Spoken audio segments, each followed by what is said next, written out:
Hi everybody. New food bill in New Zealand takes away human right to grow food. Amazing, isn't it? There's two alarming aspects of this bill. The first is the scope and the impact the new bill has, and secondly, that it has all happened so quietly. There's been very little media coverage on a bill which promises to jeopardize the future food security of the country. The US FDA is behind it, and they're being influenced by big business, Monsanto and other players.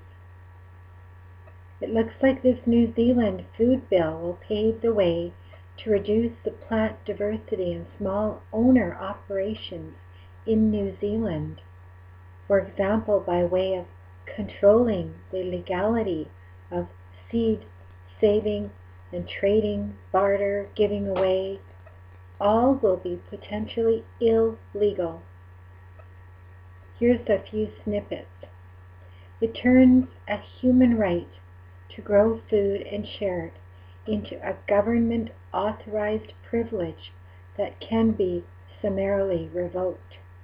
It makes it illegal to distribute food without authorization, and it defines food in such a way that it includes nutrients, seeds, natural medicines, essential minerals, and drinks, including water.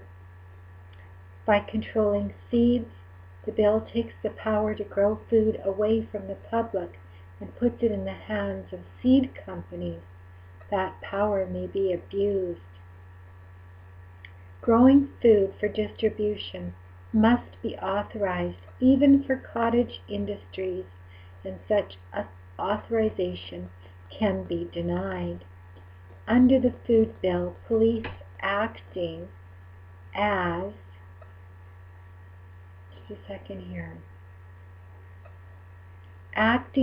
food safety officers can raid premises without a warrant, using all equipment they deem necessary, including guns.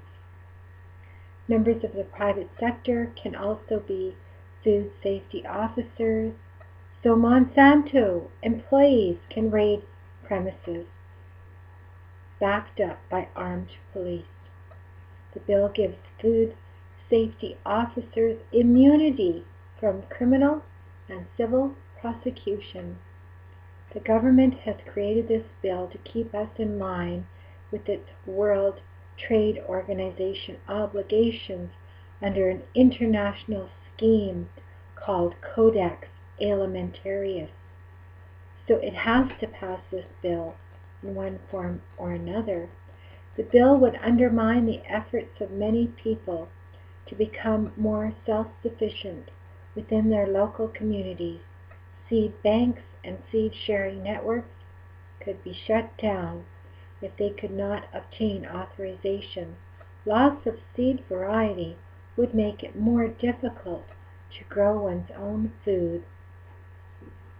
Homegrown food, and some or all seed, could not be bartered on a scale or frequency necessary to feed people in communities where commercially available food has become unaffordable or unavailable, for example, due to economic collapse.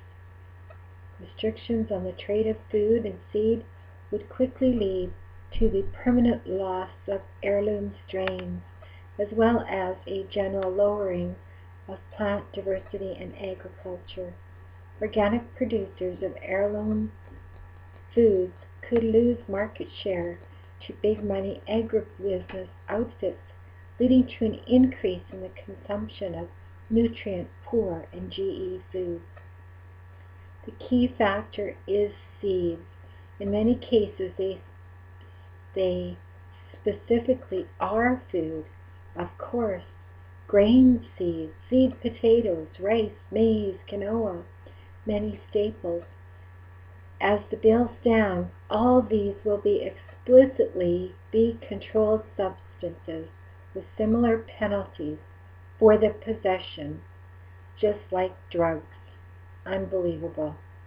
This being so, the enforceability of prohibiting people from growing food for local distribution becomes a moot point. No good seeds means no good food to distribute. So this is absolutely unbelievable. So, I mean, we're doing everything we can to survive. Many of us are trying to, raise our own chickens for eggs, to grow our own food. And now they bring in laws that say you can't grow your own food. So they're trying to starve everybody to death. And we need to protest this, and we need to boycott this, and we need to just go ahead and grow our own food. And if everybody does it, there's not much they can do to stop us, is there? Anyhow, I'm from Canada One. Thanks for watching this video. I'll post a link below.